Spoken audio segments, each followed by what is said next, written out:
Welcome to Your Brand Amplified, the podcast where we interview marketers, publicists, and brands to learn their stories, what makes them tick, and tips and tricks that make a difference. I am so thrilled today on Your Brand Amplified to have Mike Acker here. Mike, you are a transformational coach, a multiple-time author, and you have really helped people transform fear into, dare I say, joy? Confidence, excitement.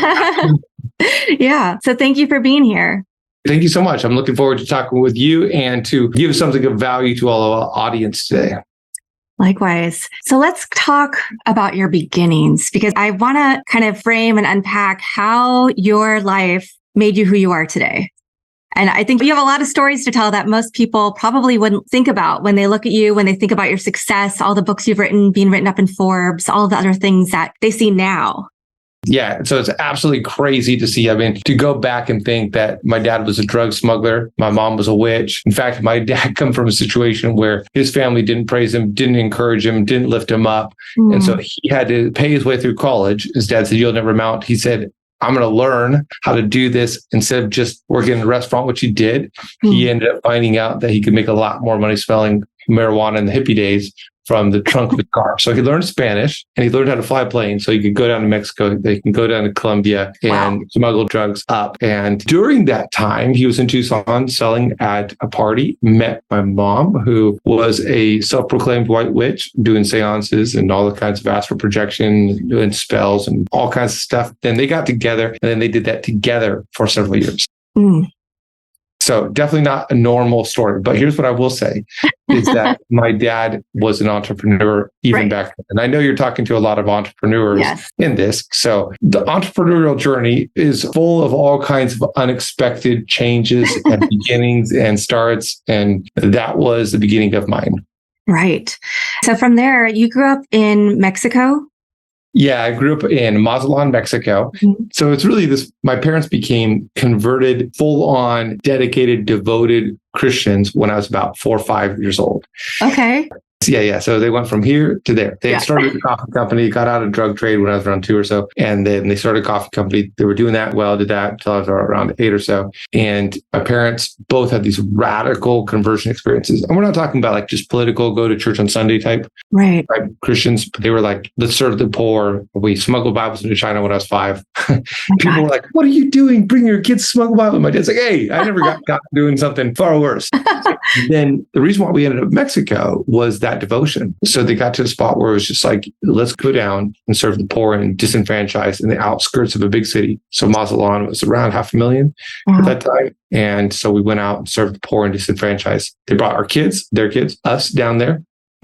And so that was a second journey. Now, here's what was really interesting to me in this journey.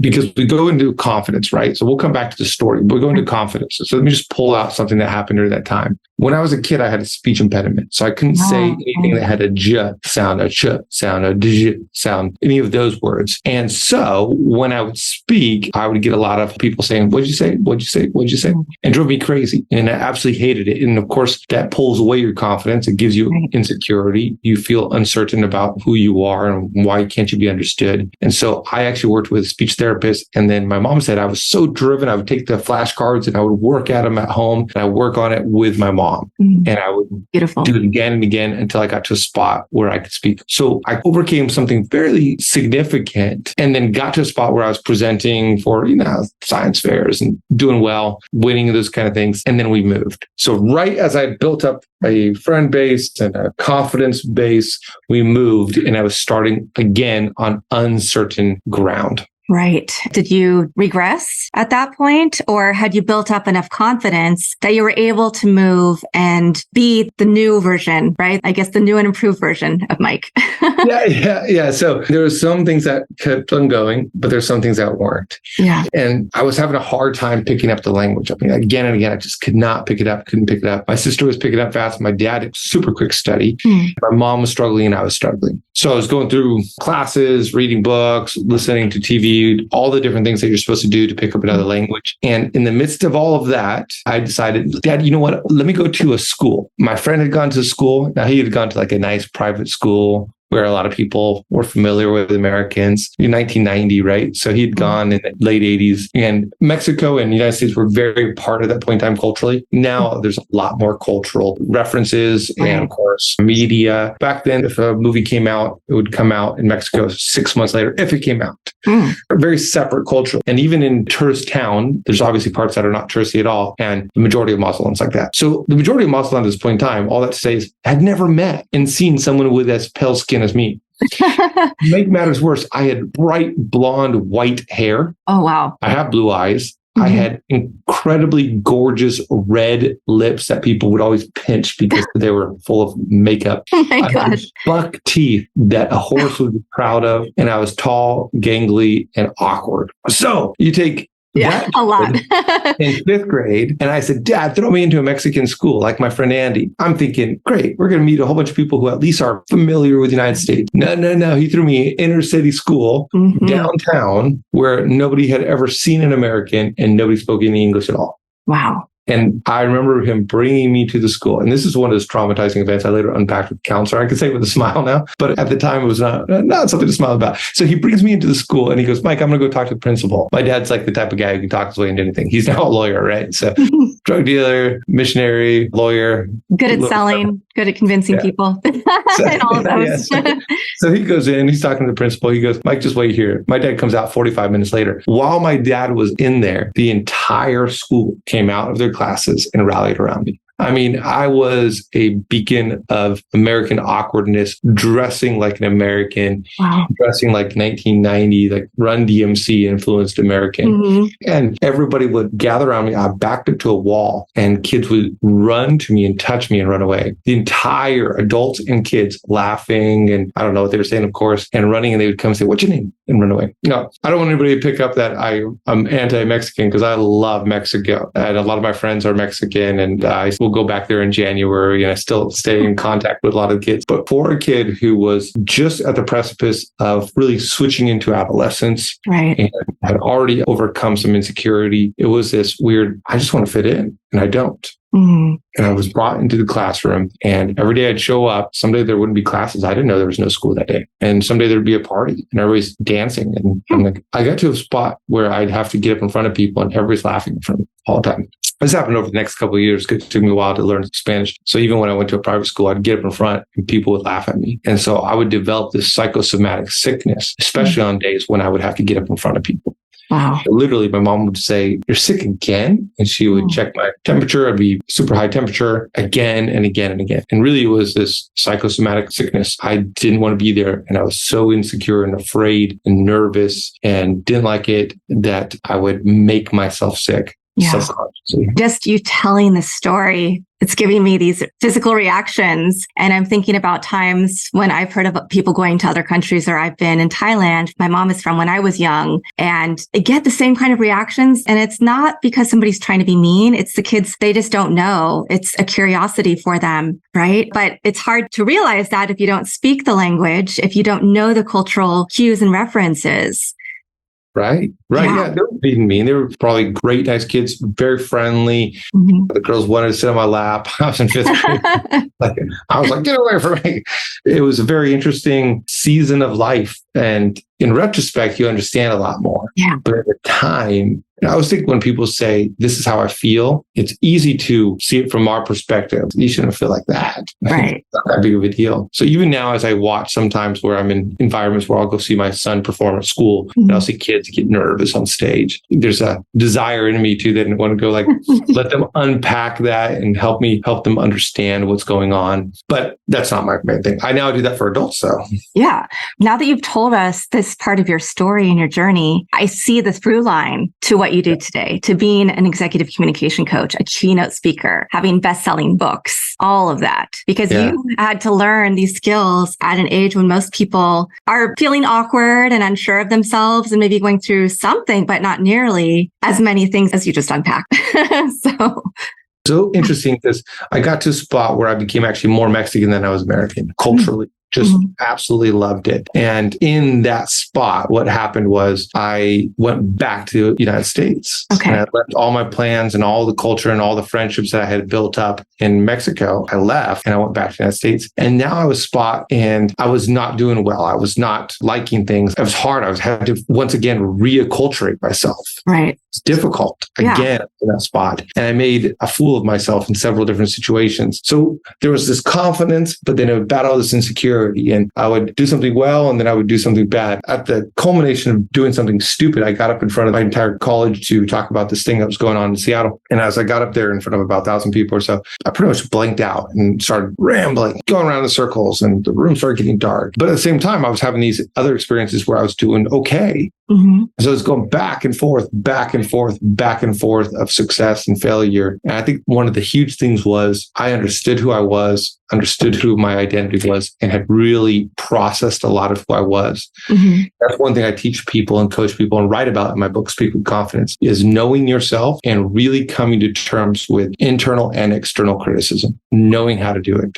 So many of the things that you're talking about are things that every entrepreneur faces. Honestly, the episodes that resonate really well with my audience are the ones where you're talking about the fears that we all face, those internal and external factors, and the not feeling that you are enough and having that imposter syndrome. So you're having these struggles, trying to figure out how to get to the next phase of life. You had the confidence in who you were. So what happened next? And how did you get into writing and coaching? How did you decide that that was your path? Yeah. So one of the things that people tell me again, you already hit on this, is so, I'll be interviewing a client for an executive communication role. And I have some people who are coaches in professional sports and some people in the music industry and such. So they'll ask me sometimes, why you? Why you? Right. Which is a good question. Why should I go with you? And again, I'll say this, because I had to learn. Exactly. So a lot of people who do what I do, they've always been able to do it. They're fantastic at communication. They've been set up in the right situation where they just come out and speak. But for me, I had to learn it. I had to learn it the hard way. So one reason why I do this is empathy. And it's something that along the way, I've learned a lot of empathy in that person, like what is it like to be an outsider, both when I was in Mexico and then when I came back to the United States. Then I ended up going into pastoral ministry. I was actually on my way. I was accepted at law school and switching over for 18 years. Long story short, out of that, just kind of feeling like, hey, I'm ready for something different. I've done this senior level, all kinds of levels. I'm ready to do something different. And a door opened for me to do some sales. Literally got recruited at a barbecue. My then future boss said, I'd hire you in a heartbeat. I said, what do you do? So I went into that. Now, here I was. Now I'm not in pastoral ministry and I have a sales job. When I was in pastoral ministry, I was always coaching people to be better speakers. I've spoken in front of 10,000 people, spoken at conferences and such. So I'd help other people and develop and lead speaking classes for people who are coming up in the ranks, as well as I would do it for business leaders. They'd come to me and say, hey, I got this presentation. Can you help me out? So I always did it on the side and I helped people in debate and things like that. Now I'm in sales and I'm doing that on the side. I started coaching people. And as I was coaching people, one of the people asked me, hey, can you get me ready for this event? I wrote a book. It took off. I'm speaking at an event. I said, oh, that's great. Tell me about your book. So she told me about the process of writing her book. I decided I'd write a book in the same process. 87 days later, I'd published the book. And the one right behind me, the yellow orange book, that's the first edition. It took off. I get picked up on all kinds of lists. It's all over. It sold 10,000 copies within 6 months or so. I think it's now been translated into 7 languages, including Thai. And it's on a second edition and all kinds of different stories. But that book took off. And how did I do what I was doing? I'm doing sales out of ministry. I have this career path. I've already changed once. And I started getting calls. So I'm driving my car. And I remember this one call. This is one of my favorite ones. I remember this one call and I go, yeah, this is Mike. He goes, Mike Acker. I said, yeah, this is Mike Acker. He goes, the Mike Acker. And I said, nice. Well, yeah, that's me. And he goes, I just read your book and it changed my life. And I looked up, down, sought my information somehow. And I'm like, oh, okay, cool, man. Great. That's good. Thanks for sharing. He goes, do you do coaching? I was like, well, I mean, just a little bit on the side. So we started just doing a couple of different things. I helped. He worked for royalty. It was directly to the royal sovereign in one of the countries in the world. And then shortly after that, this is the other story this is when I realized I should really do something. A guy who called up and he goes, once again, is this Mike? I'm like, yeah, this is Mike Acker. He goes, I just bought your book. I was like, oh, great. And did you get it from Amazon? He goes, no, I got it at the airport. I go, oh, great. So you downloaded it from Kindle? He goes, no, I got it from the airport. And I said, oh, okay, great. And he said, yeah, I just read it. Just, had a long layover and took me a couple hours to read. And can I meet up with you? I was like, yeah, sure. Where are you? I'm going to be here and there. And I said, well, I'm in the Seattle area. Yeah, if you're ever here, look me up. And he goes, well, I'll come out and meet up with you. Oh. And I said, well, I have a job, but I guess we could do coffee after my work. And he goes, yeah, no, your book's so great. I was like, that's so cool. I'm just so glad you read it at the airport. So you bought it from Amazon. You brought it with you? And he goes, no, I bought it at the airport. I said, online? I mean, again, I could not. And he says, I walked into the store and I saw your book on the shelf and I bought your book. Oh, I've never seen my book at a store. But that's when I realized when he came out and those two stories, I was like, there's something here that is clicking with people. And there's been plenty of people who don't like it and who say all kinds of stuff on Amazon, but over 1,000 positive reviews later, it's been so cool to see people's lives influenced by it. Absolutely. That's really amazing. What a journey for you. And what guidance, honestly, you could say divine guidance, telling you you're not supposed to really be doing sales. You're supposed to be doing this other thing that's impacting people on a huge level that will help these people with sales. But public speaking is one of the things people fear, having that confidence, right? It's up there with death. Right. And right. You talked about some of your client categories. And what I think people don't realize is a lot of people who are athletes or who are actors, they're really introverts and they're fine if they have something that they have to do. But if it's not a role or it's not a game, then they have trouble just like anybody else with how do you effectively communicate your message and what is your message, right? All of those questions. Yeah, absolutely. And most of the people I work with are mid to high level professionals. And they realize that communications become a barrier to their success. Maybe they're on the third step, but they ultimately want to end up on the 7th, 8th, 9th, or 10th step. Yeah. But they're on the 3rd or 4th step. And how do they get there? They've done really well. They're not on the 1st step anymore. They've proved themselves. They're not on the 2nd. They're not on the 3rd. They're not on the 4th. Maybe they get to the 5th. Maybe they even get to the 6th, but they want that C-suite position. They want to get that directorial, that vice president role. And so they don't know how to get from 6 to 7. They don't know how to get from 7 to 10. And communication is one of the things that breaks the barrier. So I say this and speak with confidence. I say that whether you are a truck driver, stay-at-home mom, a CEO, or a marketer, if you, everything being equal, are the same as someone else, but one of you has better public speaking skills, the one with better public speaking skills is going to rise to the top. Absolutely. And let's clarify for the audience, public speaking doesn't necessarily mean you're on a stage in front of thousands of people. It's how you portray yourself in meetings, whether that's a volunteer meeting at your kid's school, whether it's a meeting with your team, every situation is public speaking. Right. And the number one thing that you need in public speaking, like the number one thing that makes a good public speaker different than from a great public speaker is real confidence, actual confidence, and not kind of hold my beer and watch me do this kind of confidence. It's not kind of that kind of, hey, just give me a little something and boost. And it's not arrogance. It's confidence. It's, hey, I know what I'm doing. It's the difference between me throwing football to a friend and a quarterback who has done it for a long time throwing that. There's a different way that person holds the ball. It's a different thrust. It might be similar stances. It might be this and this, but at the end of the day, it's that confidence. And so that's why in my newest book, I talk about what are the 3 different sources of confidence. And there's 3. It's who you are as a speaker, what you say as a speaker, and how you do it as a speaker. So it's your identity, your message, and your skills.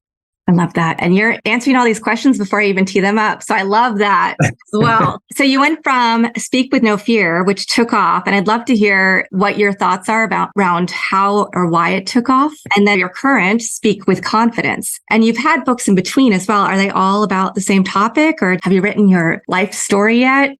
Yeah. My life story is out there amongst all my books. And probably the biggest critique I have of Speak with No Fear from people, and the reason why I wrote a 2nd edition, is that there's too many stories of Mike in there. It's almost a memoir of like, hey, I did this and this. And so that's the biggest critique. However, let me say it's also the thing that people like the most. So why did it take off? There's certain things that you can say. If you think about the last 2 presidents that we've had, besides our current president, if we think about Trump and Obama, if you think about them, what grabbed a hold of their constituents was what also made their critics mad. So what their constituents liked, the critics did not. In other words, there was some polarization, there was some captivation, there was something that was out there was something that grabbed a hold of you. There's a lot of books out there that are a little bit bland. It's like, you do this, you do this, you do this. Yeah. You do this, you do this, you do this. So there's nothing huge about it. Chat GPT could have written it. But my book is not going to make some people happy. Not because there's anything offensive. It's just, oh my gosh, he's talking about himself and how he went through the struggle again. Oh gosh. But other people are like, oh my gosh, I love that he's doing this. Yeah. This guy speaks for a living and he had this problem. He did this. He called it old in the middle of the street. It makes you relatable and it makes it authentic. And I think what people forget is that it's not about you when you're public speaking, when you're on a podcast, right? It's really about the information, the value that you can share. Yeah. Somebody is listening to this right now and they're going, oh, I had a speech impediment. I had trouble saying these letters. They're relating to your storytelling. They're relating to things that happened to you that helped you become who you are and give you the tools to be able to help others learn how to effectively speak and communicate. Absolutely. And I love that you said it's not about you, because that's actually one of the 7 strategies in my first book. Oh, nice. Which I haven't read yet, but I will. Well, I always tell people the first one, I like it. There's, obviously there's a part of my heart that's there. And behind me in the picture, I don't know how many people are watching this, but behind me, there's a book that says 2 packs from Dad. So I gave him that copy because he was doing a public speaking thing at school. So he started reading it. He was in first grade. He's like, I don't get it. I was like, someday you will. That book is fun, but speak with confidence. That's my magnus opus. That's really where I put my heart and my main strategies and belief and framework for confidence. So I created a framework for confidence in that book, and I've taken now hundreds of people through it to extreme success. And it's really cool. So in those books, those are something I encourage. And let me encourage people with this. When I say it's not about you, and you said it's not about you, the moment you get up on stage or the moment you turn on that Zoom meeting or the moment you go into a pitch, often what happens in our mind is we start thinking, will they like me? Okay, will your brand amplified listeners like me? If they're watching me, what do they think about my gray hair on the sides? Do they like my setup? Do they like this and that about me? Do they like the sound of my voice? And here's the thing that's interesting. You've probably thought about the sound of my voice, but as long as you were either entertained or intrigued or drawn in or learned something, you didn't really care. It becomes at the beginning, you're like, oh, okay, that's his voice. There are some people that you listen to a podcast. It's hard to listen to their voice at first. And then once you settle in, you're like, oh, got it. And you don't care because it's not about them. Right. Like, I'm not showing up here to feel better about myself. And you didn't tune in to make us feel better. Yeah. You tuned in to get something for you. Now, your audience have the same thing. So when you show up and you start speaking, if you're thinking, well, will the CEO like it? Will the HR director like it? Will my colleagues like it? The moment you start asking that question, you're making it about you. Will they like you? Do they validate you? Do they approve you? Will you be the person that stands out in their mind? So it's you. And versus if you come in and go, okay, the CEO needs this because he's got to make some decisions. And this situation, they need to know this. And my colleagues, they need to know this information. And this person needs this. And the moment you start going into, I'm doing it for them, it's about them, it changes your perspective. It changes where you're putting your focus. Yeah. Yeah, that's huge. And it's one of those key concepts that a lot of people don't learn or they forget along the way. So it's good to be reminded. You might even be like the most serving type person. You might have a serving industry, like you're in some kind of mission work and you're giving people clothing or something. But the moment you get up in front of people, you start thinking, will they like it? Will I do well? I think it's one of the reasons why a lot of teachers are actually very confident, because a lot of teachers go into serving and they know they got to do this for the kids. Yeah. And so as a result of that, they've exercised this principle again and again and again. It's not about me. It's not about me. I don't care if the kids like me. I got to make sure they understand math. Right. So what does it look like? Because you said you work with a lot of different types of people, but a lot of them are mid-level to senior executives. I'm assuming because you've given us a couple of examples of people who called you who didn't live in the Seattle area, that you work with people all over. And do you primarily work one-on-one? Do you work with teams? Do you do masterminds? Tell us about that a little bit. Yeah, absolutely. So recently, I did talk with the HR director at a 170-person firm in Kansas City that I went and spoke at. Nice. So I was down there and I did 2 days with them. And then I'm doing an executive MBA program for 50 to 60 people who are part of executive MBA for a college that is very well respected. So there's a couple of situations that are more group settings. Then I'll do some one-on-one coaching programs that are kind of a hybrid between one-on-one with me, some online work, and some group work. And people in that program have ranged from a manager for Machine Gun Kelly, some NFL coach, some CEOs of some companies, doctors, dentists, engineers that are in management. So a whole spectrum of people who've been part of that program with me. Then I'll do some keynoting for larger groups. But most of what I'll do is corporate training and individual training. And then I do have a program where I actually train people to be keynote speakers. And I'll even represent them. So it's a fun way. And someone just signed up today to work with me. She's in upper management at PayPal. She's not going to quit her job, but she wants to get out. She's got a message to share. And so I'll help her get out and share her message. Very nice. I'll have to look into that for a couple of my clients, actually. As soon as you said that, I was like, oh, and also props. I'm from Kansas, grew up in Kansas City. Nice. And I'm also I went to Gates. Nice. You have to go to Gates Barbecue. Yeah. And I'm also an adjunct professor. So all those things. I'm like, yes. Keep on giving it to us. Awesome. Some of my books are used by colleges across the United States. Yeah. I'm going to have to look into that. In the fall, I teach branding and public relations. And so what I'm developing is having the students work on their personal brand first.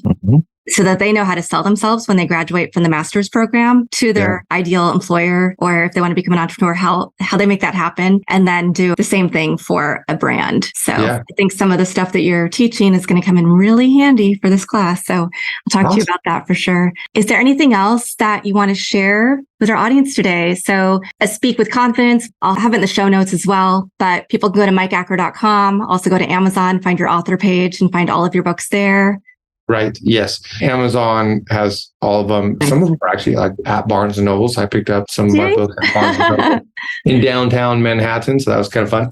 But yeah, pick it up there. Find me the publicspeaking.school. So not .com. The publicspeaking.school is a spot where people can find me as well. So a couple different places where people can find me and connect with me. Very nice. And is there a verse, poem, a motto, a family motto, words of wisdom that you live by that you'd like to share with our audience? Yeah, again, I'm going to go to this. Where you are is not where you have to stay. So whether you are looking at this in terms of public speaking and you feel like you're not a great public speaker, where you are is not where you have to stay. Whether you're afraid or whether you're just okay or even good, where you are is not where you have to stay. But that's true of really anything. So there's this victim mentality that can easily creep in where the world's out to get me. And where you are is not where you have to stay. So be encouraged by that. Take the steps that you need to take to get to where you want to go. Nice. Love that. Mike, thank you so much. I've really enjoyed our conversation today. I know the audience is going to get a lot of value, and I can't wait to dive into your books. I love public speaking, but I always know there are things that I can do better as well to communicate with my audience. Yeah, love it. Well, love being part of the show. Thank you so much for having me on it. Absolutely. And to our listeners, thank you for listening to another episode of Your Brand Amplified. As a reminder, hopefully in about another week, I'll find out if I won one of the 2 categories I'm up for the podcast awards. So we'll keep our fingers crossed. Voting closed in July, but I'll let you know when it comes down to that, when World Podcast Day winners for podcast awards are announced. And until then, it was such a pleasure having Mike Acker on the show today. And I'll be back again in a few days with another amazing expert. Want more? Check out amplifywithannika.com or follow me on socials at amplifywithannika.